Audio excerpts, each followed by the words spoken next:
The first reason is that the Prophet Muhammad ﷺ, our Prophet and Messenger, is the last of all of the prophets. And so after him, the responsibility of giving da'wah falls on our shoulders. In the Quran, Allah subhanahu wa ta'ala tells us to follow our Prophet ﷺ.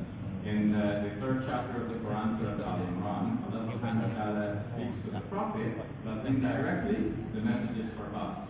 قُلْ إِن كُنْتُمْ تُحِبُّونَ اللَّهَ فَاتَّبِعُونِي. Say, if you love Allah, then follow me. يُحْبِبْكُمُ اللَّهُ. Allah will love you. وَيَغْفِرْ لَكُمْ ذُنُوبَكُمْ. And He will forgive you your sins. وَاللَّهُ غَفُورٌ رَحِيمٌ. And Allah is forgiving, He is merciful. So Allah is telling us that we have to follow the Prophet Muhammad ﷺ. And what was his mission about? He was responsible for giving da'wah. Since that was his mission, it now becomes our mission as we follow him. Kenapakah kita perlu berdakwah? Ada tiga sebab. Yang pertama adalah kerana Rasulullah SAW adalah Nabi yang terakhir, dan kita wajib mengikut apa yang telah dicontohkan oleh Rasulullah SAW. Dan sebagaimana yang telah Allah firmankan dalam surah Ali Imran ayat Ayat 31. Ini saya nak kena cari ayat dia sebab saya nak translate, saya tak sempat tadi ya.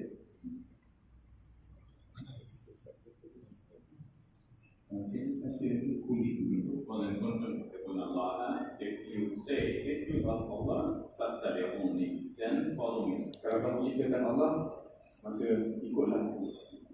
Yuhibbukumullah, Allah will forgive you. Dan Allah will love you. Yuhibbukumullah, Allah will love you. Dan Allah akan menyayangi kamu. وَيَغْفِرْ لَكُمْ ذُنُوبَكُمْ, and He will forgive you your sins. Dan Allah akan mengampuni dosa-dosa kamu. وَاللَّهُ غَفُورٌ رَحِيمٌ, and Allah is forgiving, merciful. Dan Allah Maha Pengampun dan Maha Penyayang. So, because we are the followers of this prophet, we have to do the da'wah. Dan kerana kita adalah pengikut Nabi Muhammad SAW, kita wajib untuk berdakwah. So, I want to expand on that a little bit more. That's our first reason for giving da'wah, that we have to give da'wah as the Prophet ﷺ was doing da'wah. And Allah subhanahu wa ta'ala instructed him how to do da'wah. In the Surah Al-Nahl, the 125th ayah, Allah subhanahu wa ta'ala says, "Ud'u ila sabili rabbika bil hikmati wal maw'izati al hasanati wajadilhum billati hiya ahsan." Call to the way of your Lord with wisdom and beautiful preaching, and argue with them in a way that is most gracious. So that is the way of the Prophet ﷺ being taught to him by Allah on how to give the message with hikmah and mawa'izatil hasana. That means beautiful preaching, a convincing type of preaching. And wajadilhum billati hiya ahsan. So when you argue with them, it should be in a gracious manner. Allah memerintahkan supaya kita berdakwah dengan cara yang betul dan cara yang dibuat yang telah ditunjukkan kepada Rasulullah SAW. Dalam Quran hadis ayat Quran, "Bila sabili rabbika bil hikmah wal mau'izatil hasanah wajadilhum billati hiya ahsan." Berdakwahlah kamu atau berserulah kamu ke jalan kebenaran dengan hikmah, dengan penuh hikmah, mau'izatil hasanah, dengan penuh kebaikan.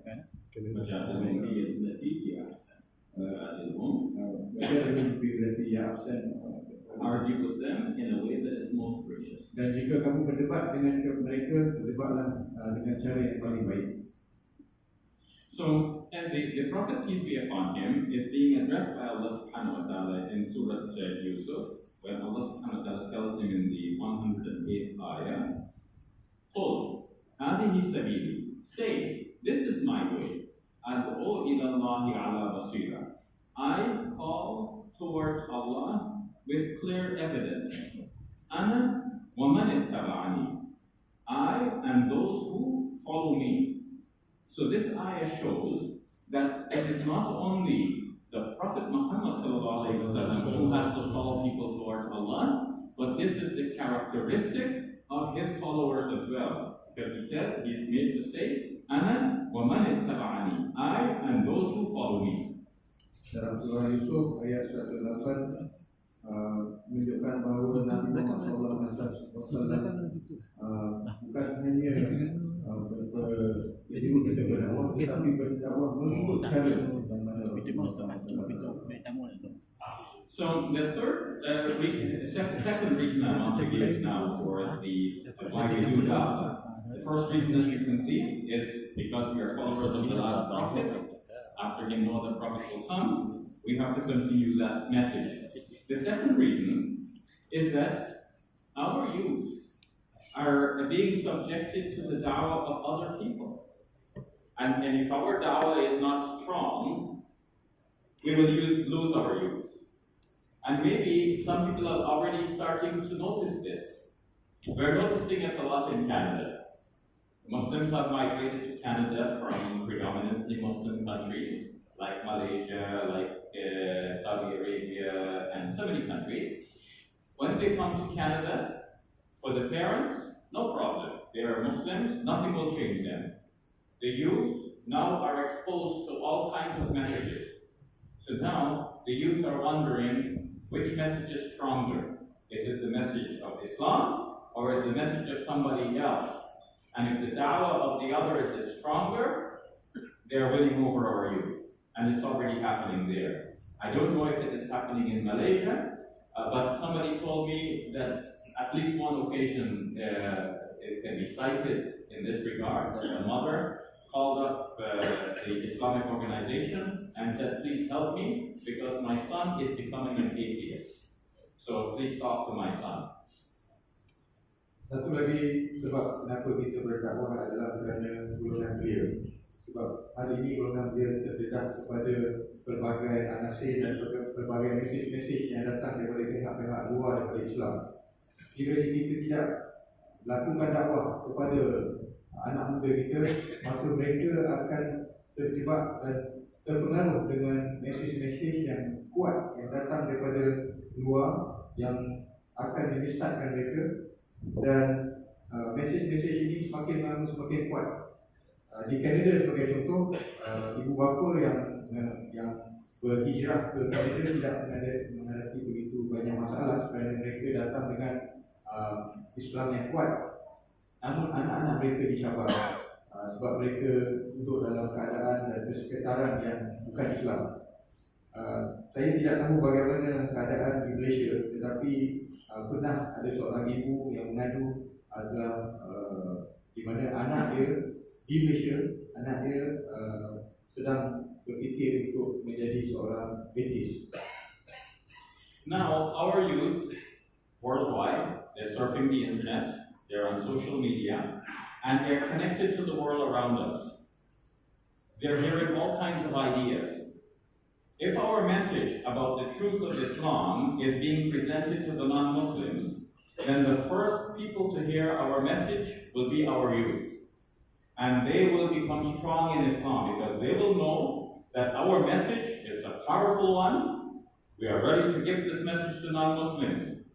But if we are quiet about our message, it looks like Islam to us is only something cultural that we inherited from our forefathers, and we are just continuing the practice. We have to show that Islam is a good idea, that Islam makes sense. Everything in Islam is reasonable, so reasonable that we want to present it to the wider world. When our youth see that, then we will realize that Islam is not only a cultural inheritance, not because we are Malay, that means we are Muslim. We are Muslim because Islam makes sense. We cannot do anything but accept Islam, because that's the only reasonable thing to do. That is the reason why we want to do that. Dalam dunia yang dipengaruhi oleh internet, idea untuk menjadi seorang Islam ataupun untuk menyebarkan Islam ini sangat-sangat penting.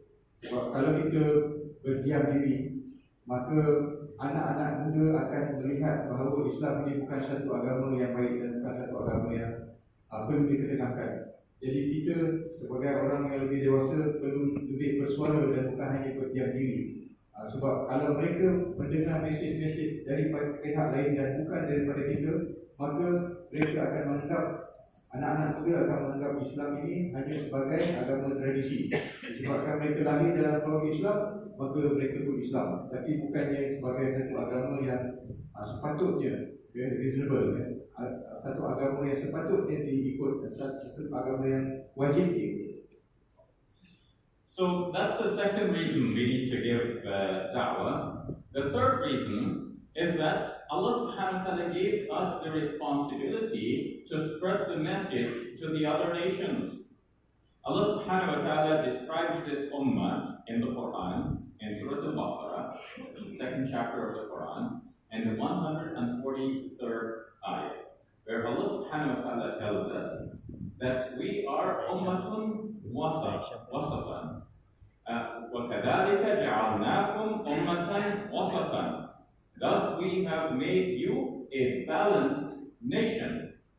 لِتَكُونُوا شُهَدَاءَ عَلَى النَّاسِ, so that you may be witnesses over humankind. وَيَكُونَ الرَّسُولُ عَلَيْكُمْ شَهِيدًا, and so that the messenger will be a witness over you.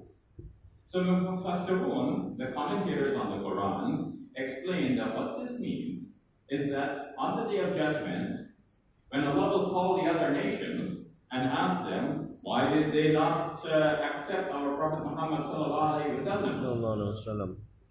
So we will have to give evidence against them that the messenger of Allah sallallahu alaihi wasallam came and he delivered the message. We accepted it. Those people did not accept. It's their fault. Our Prophet sallallahu alaihi wasallam delivered the message. But imagine our situation if we are there on the Day of Judgment and the people say, you know, I interacted with Ahmad and Fatima. We worked in the same place, but they never told me about Islam. What will be our answer on that Day of Judgment when we did not make any attempts to give the message of Islam to the other people?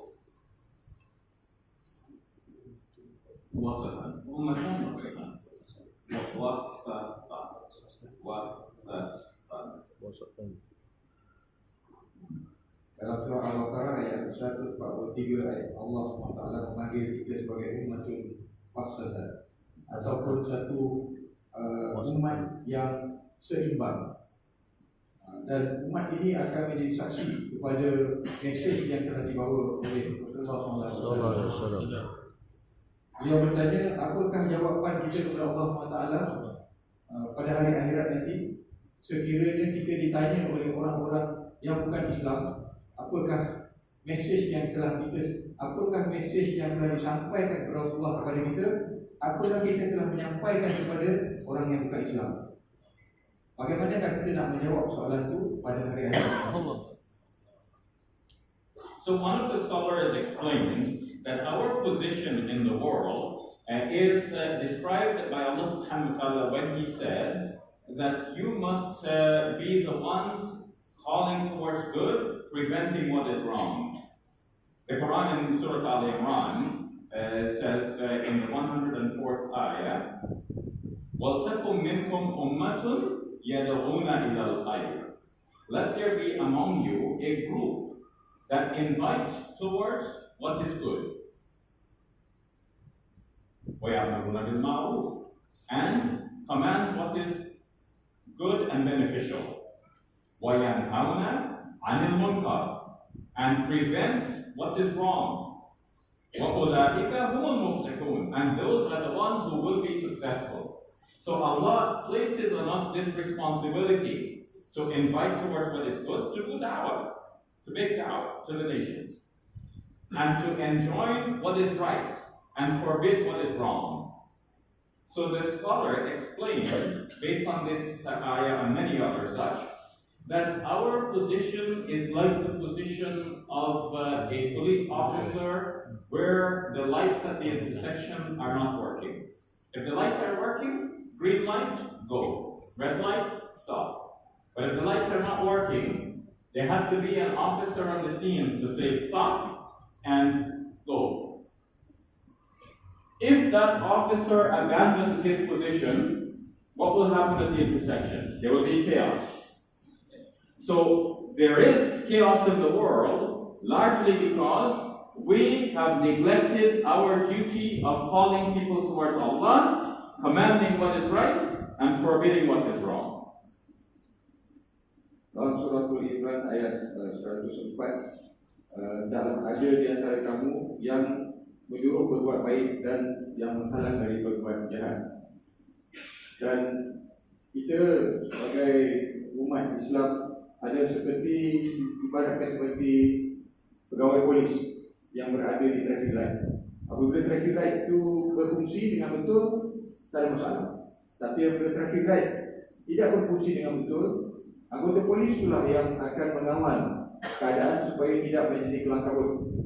Sekarang, pada dunia sekarang, keadaan menjadi kelang kabut sebab polis tidak mengawal apabila lampu trafik telah rosak.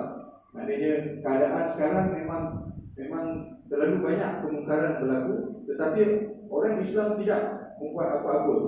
Jadi itulah sebab banyak perkara-perkara yang kelang kabut, perkara-perkara yang tidak teratur yang berlaku dalam diri para Masjid. So now the situation is that the world is waiting for our guidance. We have that guidance. You agree? We have that guidance. Though we are praying,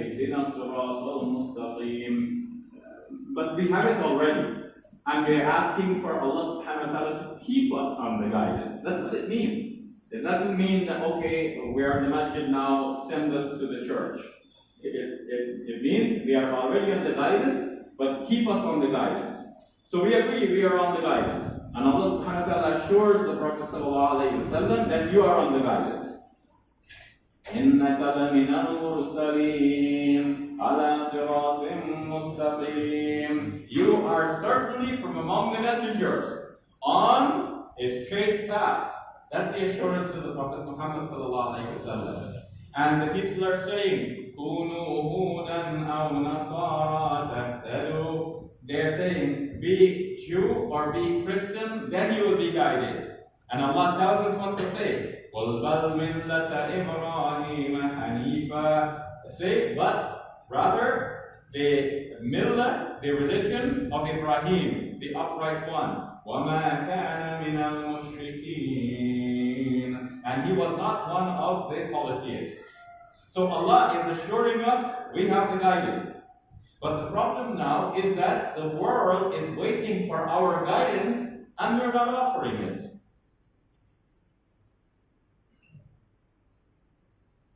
Kita sekarang ni adalah orang yang kita boleh anggap sebagai orang yang mendapat hidayah dari Allah Taala.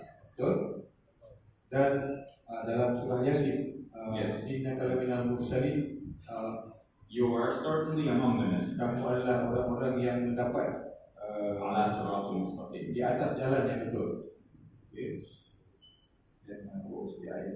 And then the Jews and the Christians are saying, كُونُوا هُودًا أَوْ نَصَارَى تَهْتَدُوا. If you be a Jew or you be a Christian, then you will be guided. They are saying to us.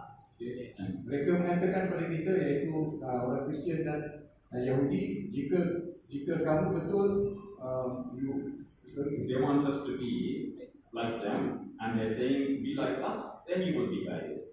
Okay, kalau kita akan nak menjadi macam dia, tetapi macam kita, tetapi and Allah confusion. The Jews and the Christians are inviting us to their religion. Okay, orang Kristian dan orang Yahudi sedang cuba menarik kita untuk masuk ke dalam agama mereka. And Allah tells us to tell them that we are on the millah of Ibrahim. Dan Allah menyatakan bahawa kita adalah di atas jalan Nabi Ibrahim. And he was not one of the mushrikeen. Dan Nabi Ibrahim bukan seorang musyrik. And Allah subhanahu wa ta'ala assures us further that we are the true followers of the Prophet Ibrahim alayhi salam. إِنَّ أَوْلَى النَّاسِ بِإِبْرَاهِيمَ لَلَّذِينَ اتَّبَعُوهُ وَهَذَا النَّبِيُّ وَالَّذِينَ آمَنُوا Allah is telling us that those who have the greatest claim to Ibrahim alayhi salam is the Prophet Muhammad sallallahu alayhi wasallam, and those who believe, and it's those who actually follow him. So so Allah is assuring us that we are the true followers of Ibrahim alayhi salam. Ya Allah memberi jaminan bahawa kita adalah orang ataupun umat yang benar-benar mengikut ajaran Nabi Ibrahim. So the world is waiting for our guidance, and we are not giving them that guidance. In the meantime, other people are going around and they are going into Muslim lands and they are spreading their messages. Now, in my own Canadian experience, I have found that there are missionaries going around door to door. When I was only 16 years old, I migrated to Canada. As you know from the introduction, Emmanuel told you I was born in Guyana in South America. Then I migrated to Canada with my parents. There as a young man in a new society, I'm open to all ideas and possibilities. One possibility was presented itself to me. The Christian missionaries came knocking on my door. They want to tell me about the Bible. And sometimes they ask me questions that I didn't know the answer for. So I wrote to Sheikh Didat's organization in South Africa. They sent me some of Sheikh Didat's booklets. I studied those. And then I was ready to talk to them. Then when I asked them some questions, they couldn't answer. And then they stopped coming to my door. Masa saya muda, saya didatangi oleh pembalik Kristian yang mengetuk pintu saya dan bertanya saya berbagai soalan yang saya tidak boleh jawab. Lalu saya terpaksa berhubung dengan Syekh Ahmad Didat di Afrika Selatan dan mereka memberikan penerangan dan risalah kepada saya, dan sekarang saya pula yang bertanya soal kepada pembalik Kristian yang mereka tidak boleh jawab. So the world is waiting for our guidance, and we have the guidance to offer. Largely now people are becoming atheists, and it is affecting even the Muslim community. And we have good reasons for believing in God. Even if you didn't think you're a Muslim, think more generally. It is very clear that you cannot get something from nothing.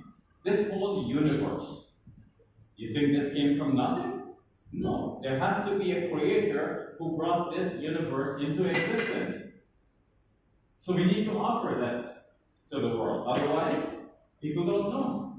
The second thing is that we see that there is design everywhere we look. Everything is clearly designed for a purpose. So without a designer, you do not have design. And clearly there is a need for a designer. And that designer, we need to tell the world, is Allah.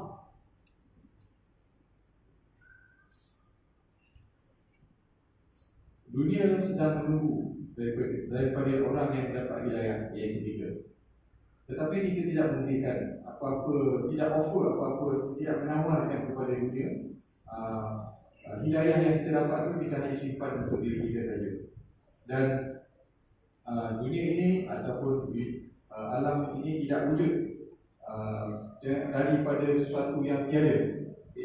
Dan semua yang ada di sekeliling kita ni ada pencipta dan ada yang mereka cipta. So I won't speak to you for much longer. I would stop and take your questions, and soon, of course, the adhan will be called, and then, if time permits, we'll take your questions further. So you can let them know this. Okay. Saya tidak akan cakap lebih panjang lagi. Sekarang saya akan mengambil soalan sampai satu azan. So very quickly, to bring this to a close, we know that some people worship many gods, and Allah subhanahu wa ta'ala tells us the answer for that. قُلْ فِيهِمَا آلِهَةٌ إِلَّا اللَّهُ لَفَسَدَتَا.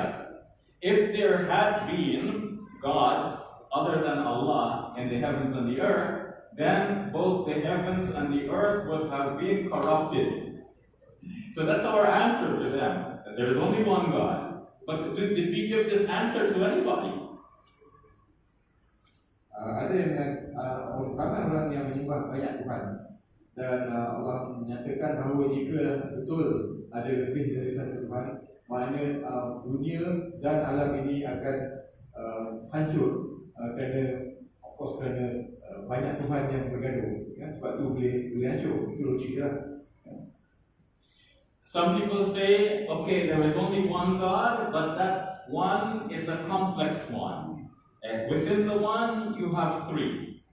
So we ask, okay, if you say it is a complex one, how do you know there's only three? Because if you open up the one, you can have, why stop at three? You can have 4, 5, 6. Some say, when Muslims say one, they don't understand.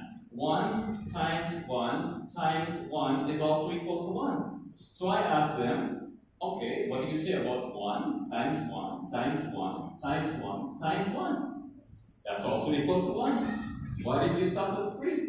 You have no warrant, no sultan, no evidence to make you stop at 3. It's only a supposition. Ada juga yang mengatakan bahawa memang ada satu saja Tuhan, tetapi Tuhan yang ada ini adalah Tuhan yang kompleks. Dalam satu ada 3. Ini rasa maksudnya Kristian lah ya. Dalam satu ada 3. Jadi kita boleh tanya dia orang, kenapa you stop dekat 3 je? Sebab ada yang mengatakan kalau dari segi matematik 1 kali 1 kali 1 tetap 1. Okay. So kenapa berhenti pada 1 kali 1 kali 1? Kenapa tidak 1 kali 1 kali 1 kali 1 kali 1? Okay. Yang nak jawab pun jawapannya juga 1. Some say that there is a human being that is also God. And we say this is a clear contradiction of terms. Because to be human being, we all know, that means you are prone to error. You are imperfect. And to be God, that means you are perfect. Subhanahu wa ta'ala. That means there is no imperfection in Him. So how can the one person be both? You are perfect and imperfect at the same time. It is impossible. Ada juga yang mengaku bahawa ada manusia yang menjadi Tuhan. Sebagaimana kita tahu, manusia membuat kesilapan. Ini adalah satu istilah yang kontradik. Sebab pada satu masa kita kata Tuhan itu mesti sempurna, tetapi manusia sentiasa membuat kesilapan. Jadi bagaimanakah manusia tak boleh dianggap sebagai Tuhan? And yet, with these contradictory beliefs, unreasonable beliefs, there are missionaries out there in Indonesia and even not too far away in Sarawak. They are converting even Muslims to their faith. So we have to ask ourselves, if the world is waiting for our guidance and we are not giving that guidance, are we not leaving a vacuum that is being filled by the others? And isn't that our fault that we're leaving that vacuum? Walaupun kita memikirkan bahawa idea-idea tentang ketuhanan jadi macam tak logik, namun ada mubalik-mubalik di Indonesia dan di Sarawak yang berjaya menjadikan orang-orang sana Kristian, termasuk orang Islam yang memeluk agama Kristian, disebabkan dakwah yang pada kita tak logik. Jadi apakah fungsi kita dan apakah tanggungjawab kita dan bagaimanakah kita nak menjawab? Sebab ini adalah satu daripada tanggungjawab kita disebabkan ada kekosongan, ada vacuum yang tertinggal disebabkan kita tidak pergi menyampaikan dakwah itu, dan disebabkan itulah mereka akan percaya pada benda-benda yang tak logik itu. So in summary, and before I take your questions, I've given 3 reasons why we should do Dawah. One is that our Prophet Muhammad ﷺ is the last of all of the prophets. And we have to continue his da'wah as a responsibility. So, sebagai kesimpulan, 3 sebab yang saya sebutkan tadi, kenapa kita perlu berdakwah. Yang pertama sekali ialah Nabi SAW adalah Rasul terakhir dan kita wajib menyampaikan dakwah sebagaimana Rasulullah SAW telah melakukannya pada masa lepas. The second point is that because we are not doing the da'wah of the others is coming to reach our youth and taking our youth away. So we better start doing the da'wah so that our youth can hear our message first. Dan disebabkan kita tidak berdakwah, golongan muda daripada kalangan kita akan mendengar mesej daripada agama lain. Dan itu adalah disebabkan kesalahan kita sendiri yang tidak menganggap dakwah itu sebagai satu benda yang wajib kita lakukan. And the third point is that by our failure to do da'wah, we are not giving the guidance to humanity, and they are left without the proper guidance. We therefore leave a vacuum that is being filled by the missionary activities of the others. May Allah subhanahu wa ta'ala help us. Dan ketiga, kegagalan untuk kita menyampaikan hidayah yang telah kita dapat, meninggalkan kekosongan dalam masyarakat yang akan dipenuhi ataupun yang akan disambut oleh mubalik-mubalik dari agama-agama yang sesat. Dan kita akan kerugian disebabkan mesej ini tidak sampai kepada manusia. So with these few introductory points, I would like to hear your questions. Soalan?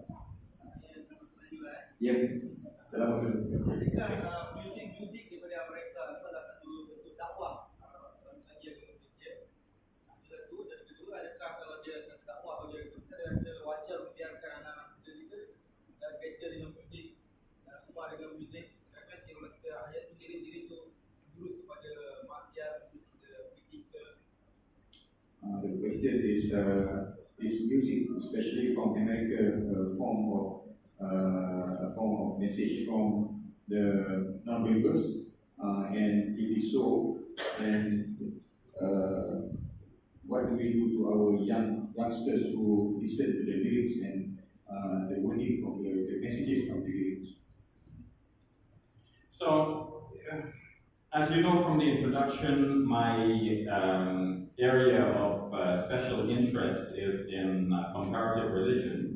I have dialogues with people of other faiths and with atheists. So I do a lot of study on how do we interact with Christians and with atheists, what are their points, how do we answer those points, and so on. There are many trained people in our community that deal with the details of our Sharia, such as your Imam Nawfal here. So questions having to do with Sharia issues, I'm sure that they are quite capable of dealing with this. So I hesitate to enter into that field, otherwise I will make many mistakes. And you better learn the subject from the people who are most qualified to handle that subject. Okay. Saya adalah seorang yang lebih pakar dalam bidang perbandingan di antara agama. Isu muzik ini adalah satu isu syariah atau isu hukum hakam, dan ada orang yang lebih pakar lagi untuk menjawab soalan tentang isu muzik ini. But having said that, I will address the question from the point of view of my experience in living in Canada and hearing this kind of music naturally, and knowing how the youth are responding in Canada. And what this music is doing to the youth. Jadi saya akan jawab dari sudut pengalaman saya berinteraksi dengan masyarakat di Kanada dan juga pengalaman saya bagaimana muzik berinteraksi dengan golongan muda di Kanada. So I would say that not only Muslims, but also people of other religions are concerned about the nature of music in our modern times and what it is doing to the youth. Dan bukan hanya orang Islam, tetapi orang dari beragama lain pun sebenarnya ada kerisauan tentang apakah pengaruh muzik pada zaman ini terhadap golongan muda, bukan hanya orang Islam. So in this vein, many Christian leaders have written books against the type of music which we are hearing nowadays. Dan pada masa ini ramai pemimpin-pemimpin Kristian pun telah menulis beberapa buku tentang pengaruh muzik pada hari ini. So in some, we have to say that as reasonable individuals, we know that some things are leading to harm, so we have to curtail the harm. And if something is beneficial, we can use it. Allah subhanahu wa ta'ala tells us in Surah Al-Baqarah about khamr. يَسْأَلُونَكَ عَنِ الْخَمْرِ وَالْمَيْسِرِ قُلْ فِيهِمَا إثم كبير ومنافع للناس وإثمهما أكبر من نفعهما. About khamr, Allah says that and maisir, drinking alcohol and gambling, in it there is ithmun kabir, great sin. وَمَنَافِعُ لِلنَّاسِ, but some benefits also to the humankind. وَإِثْمُهُمَا أَكْبَرُ مِنْ نَفْعِهِمَا, but its sin is greater than its benefit. So Allah is giving us a general way in which to understand things. Look at the harm, look at the benefit, weigh the possibilities. If something is beneficial, you can use it to the extent that it is beneficial. But if it is harmful, you have to do away with it altogether. Alcohol is so harmful that Allah subhanahu wa ta'ala gives a clear ruling on it that this is haram. إنما الخمر والميسر والأنصاب والأزلام رجس من عمل الشيطان فاجتنبوه لعلكم تفلحون. Certainly, drinking and gambling and the use of the altars and divining arrows, referring to the practices of the pagans at the time, this is riksun min amal shaitan. It is filth from the works of the shaitan. Fajtanibu. Stay away from it. So this is a clear command regarding khamr and maisir, drinking and gambling. So no such clear thing is mentioned about music in the Quran. Now it's left to us that we have to weigh the benefits and the harm. Some music doesn't do any harm. It may cause people to relax. Some music is devotional, like it may cause people to draw closer to Allah subhanahu wa ta'ala. Some music is harmful in that it's taking people away from Allah. Some music has foul language in it, as if that we don't want to hear any such foul language. Some music is stimulating the passions of the youth and causing them to draw towards haram. So we have to weigh which kind of music, and then also, even if it is beneficial, to what extent, how much of it. Because it may be beneficial and pleasant to eat some dessert, but can you eat too much? No. And because too much will not be good for you. Allah telah mengatakan dalam surah Al-Baqarah di mana ayat Arab dan judi jelas haram. Walaupun ada kebaikan, namun dosanya lebih besar. Jadi kalau kita nak bandingkan dari sudut muzik, apakah kebaikan dan keburukan muzik? Muzik ni ada yang boleh membuatkan kita relax, ada juga muzik yang boleh mendekatkan kita dengan Allah. Muzik that brings us close to Allah. Some. I would like to know about that. Like for example, some nasheeds. Okay, seperti nasyid ya. Ada juga muzik yang menggalakkan orang mencarut. Di zaman ini macam-macam lirik yang ditulis. Ada juga muzik yang menjauhkan kita dari Allah. Ada yang muzik yang membuatkan kaum muda bersemangat bercinta dan akhirnya membawa kepada maksiat. Dan kalau ada pun kebaikan, kita mesti hanya ambil kebaikan dia hanya setakat pada membawa kebaikan saja, tapi tidak boleh lebih daripada itu.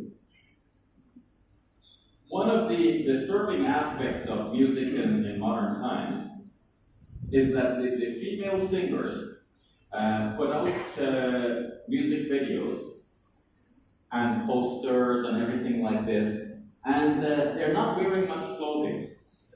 So we have to ask ourselves, isn't this the modern world in which there is equality and we are told to respect the female body and the woman is not something like a merchandise to be sold? So what's the point of appearing like this? Because if the appreciation of the music is about the voice and the lyrics and the quality of the sounds, what does it have to do with what the person is wearing?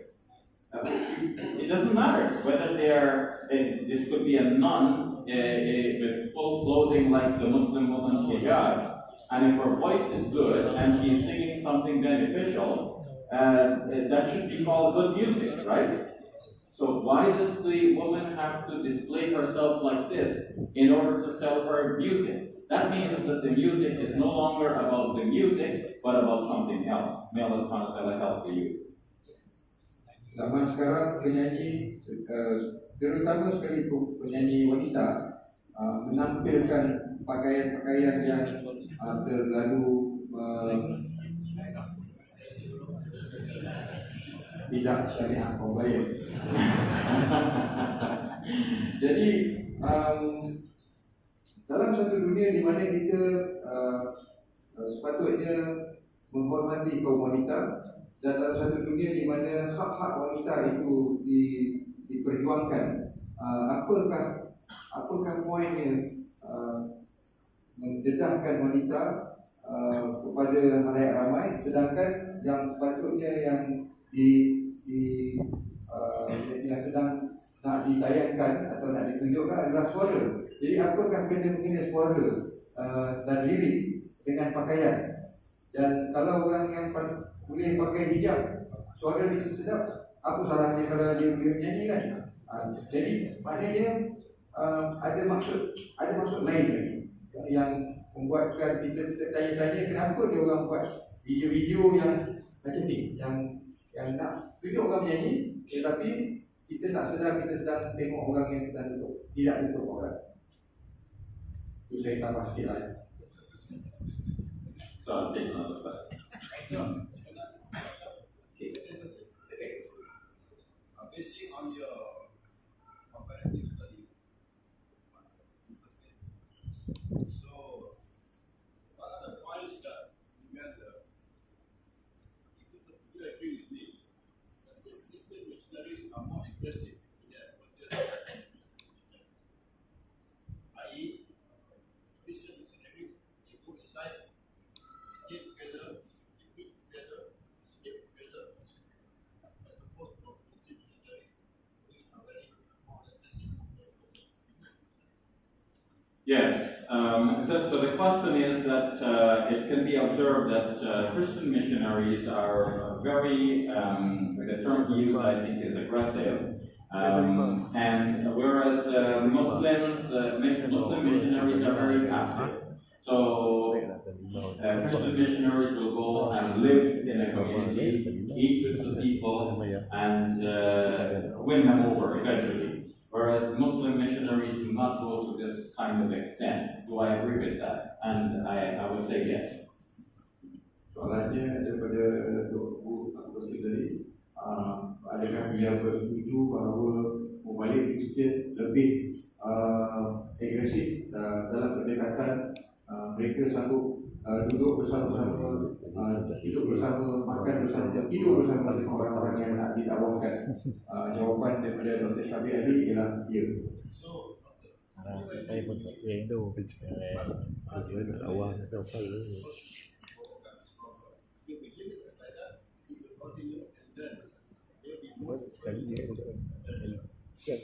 Yeah. So now the brother is asking me about the solution to this. I don't know the solution, but I have some ideas. One is that in giving dawah, we have to distinguish between the practice that we adopt for ourselves and what the extent to which we expect the new Muslim to adopt. We have to go step by step and draw them in to what level it will be comfortable for them. So let me illustrate this. It is mentioned that when the Prophet ﷺ sent Mu'adh bin Jabal to Yemen, he said to him, "You are going to the people of the book. First tell them that there is no God but Allah. If they accept that, then tell them that Allah has enjoined upon you to pray 5 times per day. And if they accept that, then tell them that Allah has commanded for the wealth to be taken from the rich among them and given to the poor among them." This is called zakat, as you know. So you see it step by step. First tawheed, then salat. And if they accept salat, then you come to zakat. And when you come to zakat, we're not going to take your money. We're going to just distribute the money among your own community, from the rich to the poor in your own community. So nobody can think that Islam is here to take away their money. but it has to be a step-by-step approach. Often in our da'wah, we expect the people to come into Islam and adopt everything right away. And this is a hindrance in our giving the message. Soalan yang ditanya tu Dato' tadi, adakah apakah penyelesaian pada masalah cara kita nak ataupun approach kita nak berdakwah? Jawapannya ialah satu contoh yang diberikan Rasulullah SAW ketika nak menghantar Muaz bin Jabal ke Yaman. Beliau menyarankan, Rasulullah SAW menyarankan sebab dia orang sudah ahli kitab. Jadi pertama sekali beritahu dengan dia orang tidak ada Tuhan melainkan Allah. Kalau dia orang terima yang itu, dan barulah kita sampaikan dakwah yang kedua, iaitu sembahyang 5 waktu sehari. Dan kalau dia terima yang itu, barulah kita sampaikan mesej zakat, iaitu mengambil duit daripada orang yang kaya berikan kepada orang yang miskin. Dan Islam tidak datang dari luar untuk mengambil duit itu bawa keluar. Islam datang untuk menyarankan bahawa duit yang ada di kalangan masyarakat itu sendiri bagi-bagikan daripada yang kaya kepada yang miskin. So I think this is a good time for us to pause because the adhan will be called at any time. So if you want us to leave it until after adhan, because then we don't complete the adhan. Okay, so my time is showing 8:31 and that time is showing 8:28. What time is that? So I think let us deal with it afterwards. I'll use a couple of minutes to meet some of you, and then after the adhan, inshallah, we'll continue. Please hold your question. You'll be the first one after adhan, inshallah. Is that okay? All right. Kita berhenti untuk memberi laluan kepada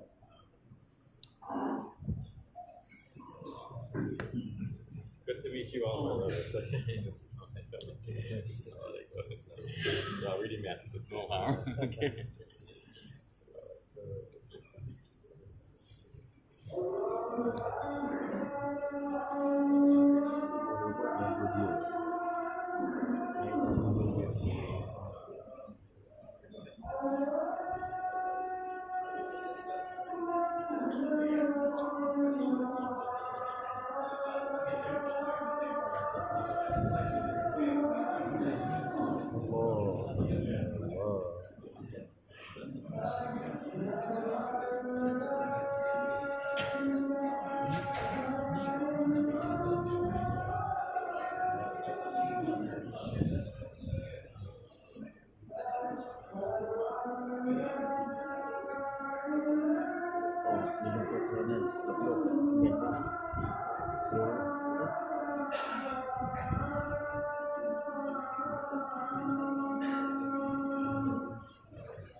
Ni kau punya ni? Kapal-kapal ambil video ni.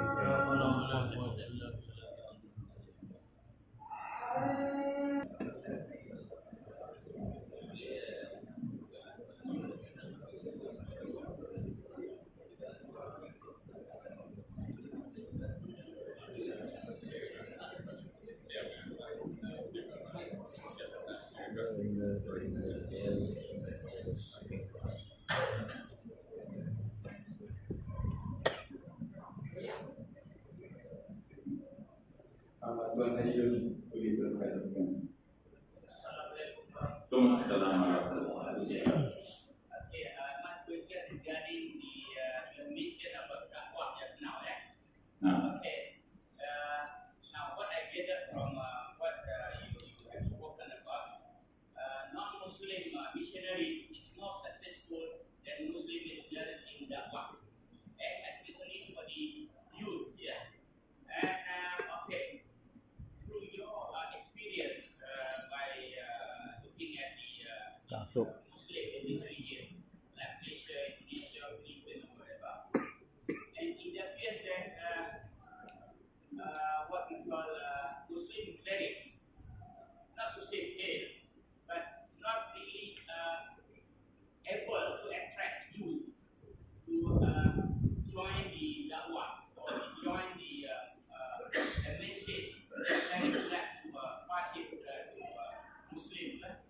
And most of the time, the message of what we call the Dawah that all the clerics used to say that to mention or to pass it is all to all folks, all generations. And it appears that the youth is not attracted at all to the teaching of our religion compared with the non-Muslim religion. So, what do you think? How should we do to attract the youth to join the whole people like Ada us? ni lah, ada mic. okay, so the question is that from what we said before about the success of the Christian missionaries in comparison with the Muslim missionaries, it seems that they're doing a better job. So at the same time, we noticed that some of the ulama, some of the Muslim scholars and leaders who have been trained in traditional lines, they are unable to attract their youth. The youth are getting the impression that what the scholars are speaking about is not meaningful to us. So how can we get the youth to come back and to appreciate this message that we want them to understand? That is the question. Soalan ni adalah bagaimanakah kita nak menarik golongan muda yang lebih tertarik dengan dakwah atau dakwah dari golongan Kristian yang lebih menarik lagi, yang lebih berjaya. So the answer to this, I believe, is that we have to change the way in which we are approaching the presentation of Islam to the youth. For a long time, for many centuries, Muslims lived in majority Muslim countries. And the whole situation was such that naturally the youth will be on the religion of their parents. So the Malay will be Muslim by definition. That was not only in Malaysia, it was in Saudi Arabia, it was in Yemen, it was in Morocco, it was everywhere where Muslims were the majority. So there was no need to show the youth that Islam is the truth. They only had to be told, you have to pray, you have to fast, you have to stay away from haram. Kita perlu membuat pendekatan bagaimana Islam dipersembahkan kepada golongan muda. Sebab secara tradisional, apabila seseorang itu dilahirkan baik, dia akan jadi Islam. Ini bukan hanya berlaku di negara kita, tapi juga sama juga di negara seperti Arab Saudi, Yaman dan Morocco, di mana kita tidak perlu membuktikan kepada anak kita bahawa Islam adalah agama yang benar. Kita hanya perlu memberi mereka arahan untuk sembahyang, puasa dan sebagainya. Now the situation has changed, and we are seeing it more where I live in Canada, and Muslims are experiencing it in the United States of America, in Great Britain, in Australia. A story was told about a child in the United States of America. The father told the child is asking, well, why do we have to do this? And the father says, well, because we are Muslims. So then the child asks, but daddy, why do we have to be Muslim? Sekarang keadaan telah berubah seperti di negara-negara Kanada, US, UK, Australia, dan ada satu situasi di mana seorang anak bertanyakan kepada ayahnya kenapa kita perlu buat ibadah ni. Ayah ni menjawab sebab kita orang Islam, dan anak itu bertanya kenapa kita Islam, kenapa kita Muslim. So, what is happening where Muslims are a minority can happen anywhere, even where Muslims are a majority, even in your beautiful country here. So, walaupun ini berlaku dalam negara di mana orang Islam adalah minoriti, tetapi ini boleh juga berlaku pada zaman ini dalam negara di mana Islam itu adalah negara ataupun penduduk majoriti dalam Islam. So, to deal with this reality, instead of just telling our children that they have to pray and they have to fast and they have to stay away from the haram things, we need to, in the first place, convince them that Islam is the truth. Jadi untuk anak-anak kita, tak cukup lagi untuk kita hanya mengatakan kepada mereka bahawa mereka perlu solat, mereka perlu puasa, dan perlu menjauhkan diri daripada haram. Kita juga sekarang perlu memberikan mereka bukti yang Islam itu adalah agama yang benar. We have more of a need to do this where I live because the laws are there to protect the individual. Individual rights are given to women and to children, and of course to everyone. Di negara saya, iaitu di Kanada, lebih mencabar sebab undang-undang melindungi hak-hak individu. Jadi individu itu berhak untuk memilih apa saja yang dia nak pilih, termasuk anak-anak. One of the implications of this is that if a parent is forcing the child to fast, that child can report to their teachers, and the child care services will step in, and they will regard this as a kind of child abuse. Sebagai contoh, di Canada, jika seorang ayah memaksa anak dia berpuasa, dia boleh laporkan kepada guru, dan guru dia boleh melaporkan kepada social child services. Di Canada dia ada, dia kata kat sini welfare kita hanya untuk kebaikan masyarakat. Kat sana dia boleh ada untuk melindungi hak kanak-kanak. Jadi mereka akan datang dan boleh men-charge ibu bapa itu child abuse. Penderaan. And of course, if the parents do actually beat the child, then that too, if that is reported, then the problem is even worse. Dan kalau ibu bapa itu memang memukul anak untuk membuat sesuatu ibadat, itu memang akan membuatkan ibu bapa lebih bermasalah. And if the child did not say something, but let's say there's some mark on the child's body indicating that this child may have suffered some harm, then the teachers are trained to investigate what is the cause of that. Dan jika ada tanda-tanda pada anak itu macam dipukul ada kesan-kesan, guru-guru di sana terlatih untuk menyiasat sebab-sebab kenapa bekas itu ada pada kulit atau pada anak murid yang diajar. So these things impress upon me, especially because of where I live, that we have to get the youth to understand and appreciate Islam so that they themselves want to follow it. Jadi kita perlu memberitahu kepada anak-anak kita supaya mereka menghargai Islam, supaya mereka dengan sendiri ingin ikut agama, bukan hanya ikutan. Mereka sendiri faham dan hargai Islam. So we have to go past just giving commands, and we have to now give explanations. Jadi kita kena kurangkan perintah dan banyakkan penerangan. It doesn't help to use force, we have to use persuasion.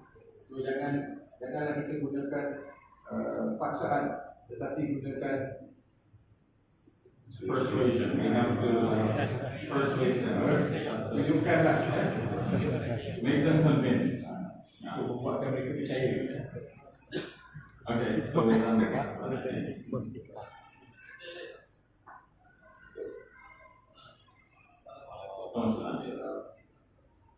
Pursuant to what you have been saying, I sense that there is this paradox. Whilst Christian missionaries are more effective and that church institutions are richer, Dia semua bagian dakwah Kristian tu. do you agree with me that Islam is the fastest growing religion in the world? So how do you explain it? Okay, so the question is if the Christians are successful in their missionary work over and above the Muslim missionaries. What do I say about the statistics that show that Islam is the fastest growing religion in the world? This might seem like a contradiction, but in fact it's not a contradiction. Islam is the fastest growing religion in the world. Maybe you want to just mention the question first. Soalan yang ditanya oleh Datuk Sri Rahim tadi adalah macam ada satu keadaan yang apa paradox dalam bahasa Malaysia apa?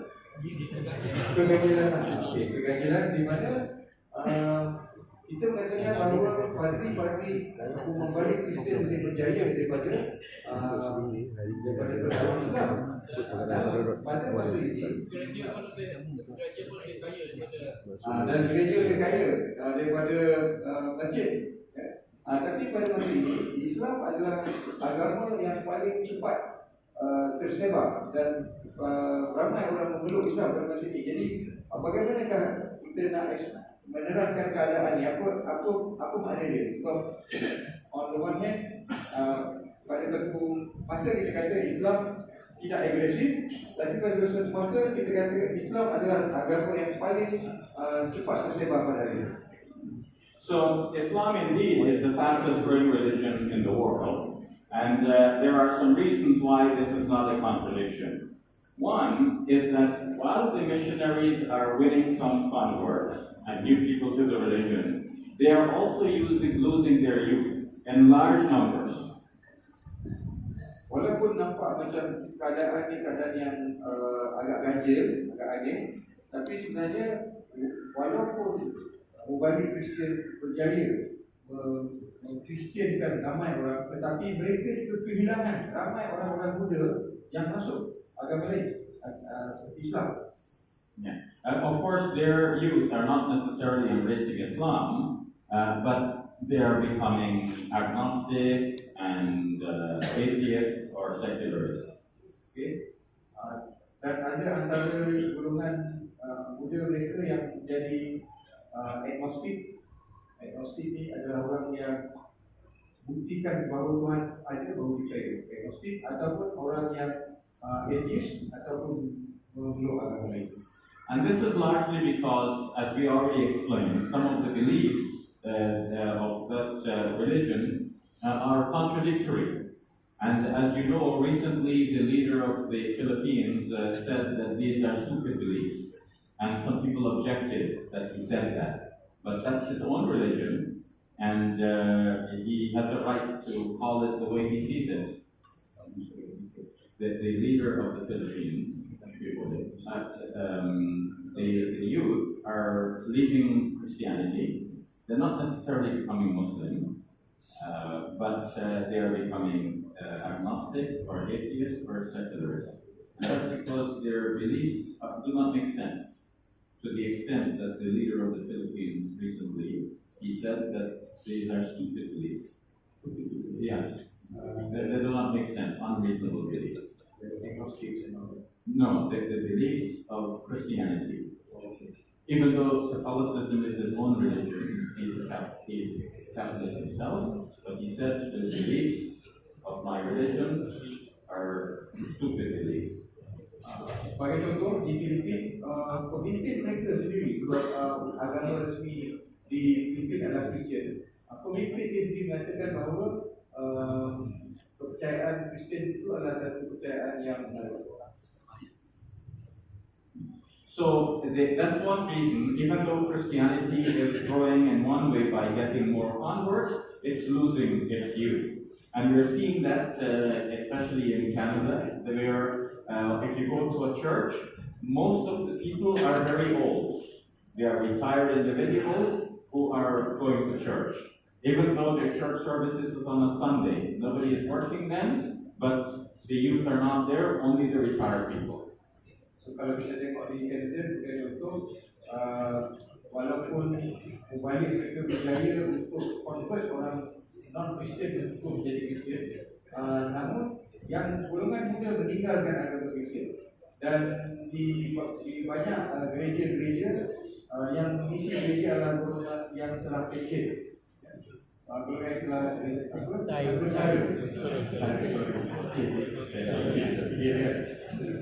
And so as the congregation ages and they're no longer able to maintain the large church, what do? They put the church up for sale and the Muslims buy the church and make it into a masjid. Jadi kebanyakan keadaan yang berlaku di sana adalah apabila ini berlaku, sebab tak ramai orang yang datang ke gereja dijual dan dibeli oleh orang Islam. Another side of this is that Muslims are encouraged by the hadith of the Prophet ﷺ so that we can make the ummah large on the Day of Judgment. And so we have more children than others. Whereas in the Christian developed nations, they limit themselves to 2 or 3 children, they say we have enough. Dan satu faktor adalah orang Islam disebabkan kita nakkan digalakkan kita untuk membanyakkan umat Islam supaya di hari akhirat nanti kita lebih banyak. Jadi orang Islam lebih ramai bilangan anak kalau dibandingkan dengan orang Kristian yang hanya ada 1 atau 2 anak saja. So, another question.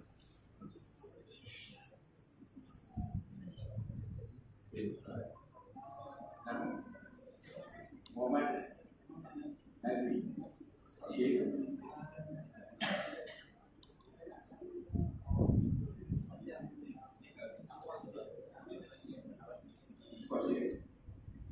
Sepanjang dakwah di bawah Kristian.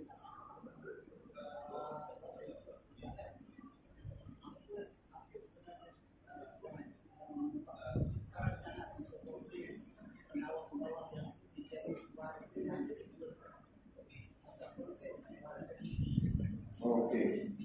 This question is, in your experience, you met people like David White and David Wood. Why is it so difficult for you to convince them about Islam and they still believe in ENG? Soalannya, Dr. Shaber ini selalu berdebate dan berdebat dengan pembalik Kristian terkenal di sana seperti David White dan David Wood. Okay. Jadi soalan dia adalah, kenapa susah sangat untuk Dr. Shaber Ali untuk membuatkan dia orang tu percaya bahawa Islam adalah agama yang benar dan konsep Trinity ataupun 3 dalam 1 itu adalah satu konsep yang mengaruh. So you already translated the question, right? Yes. Okay. So the answer I would say is that this is the nature of life. There will always be people who defend batil. And Allah subhanahu wa ta'ala says, وَكَذَلِكَ جَعَلْنَا لِكُلِّ نَبِيٍّ عَدُوًّا شَيَاطِينَ الْإِنسِ وَالْجِنِّ. Thus we have made for every prophet an enemy from among the shayateen of ins and jinn, of humankind and jinnkind. So there are shayateen among humankind as well. I'm not saying that David Wood and James White or any specific person is a shaitan, but nor am I a prophet. But this was the situation of the prophets of Allah. He could not convince everybody. There are shayateen ready to oppose him, and the shayateen come from among both the humankind and the jinnkind. So that will be the situation with the Muslim missionaries like myself as well. We will try, but we cannot convince everybody. And finally, we know what Allah subhanahu wa ta'ala said to His Prophet Muhammad sallallahu alayhi wa sallam. إِنَّكَ لَا تَهْدِي مَنْ أَحْبَبْتَ وَلَكِنَّ اللَّهَ يَهْدِي مَنْ يَشَاءُ. You do not convince, you cannot guide the people whom you love. It is Allah who guides whomever He wills. Sure. Dalam sebagai lumrah, kalau kita berdakwah memang sentiasa ada orang yang akan menentang kita, dan setiap nabi pun ada menentang mereka, dan ada yang dipanggil syaitan ataupun syaitan di kalangan jin dan syaitan di kalangan manusia, inilah di kalangan jin dan di kalangan manusia. Jadi and you do not guide the one whom you love, because it is Allah who guides. kamu tidak memberikan hidayah kepada orang yang kamu suka atau kamu sayang, tapi Allah lah yang memberikan hidayah kepada manusia.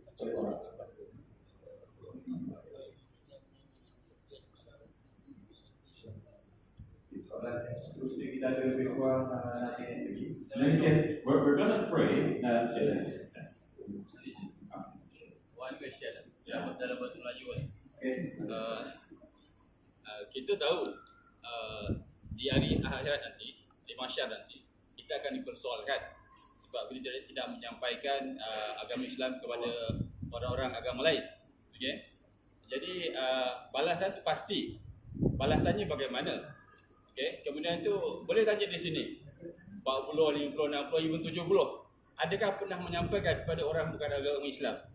Jadi cara the most simple way like us normal people, ordinary people to approach other religion to message about Islam untuk mengelakkan supaya tidak dikenakan di semasa yaumil mahsyar kala. So bagaimana caranya?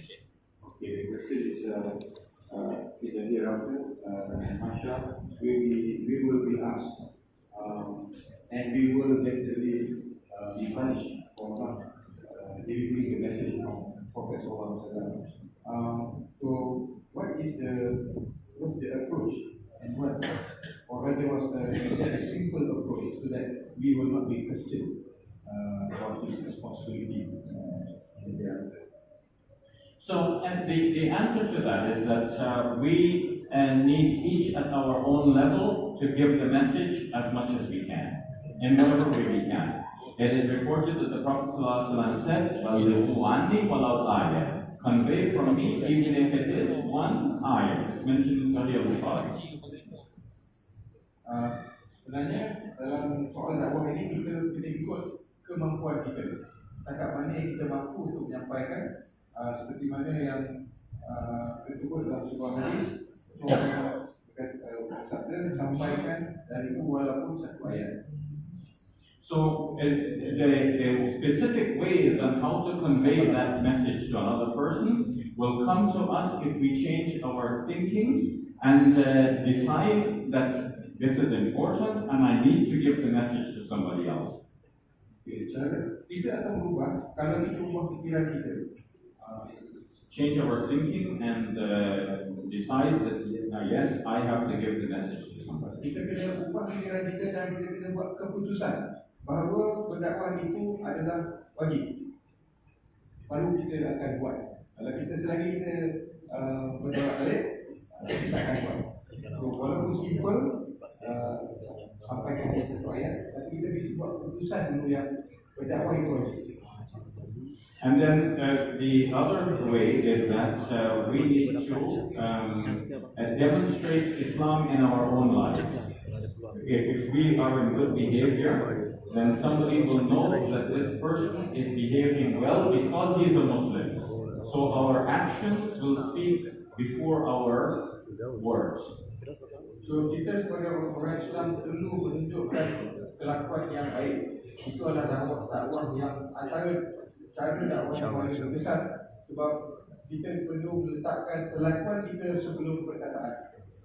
And the third thing is that we can join and support the organizations that are doing that.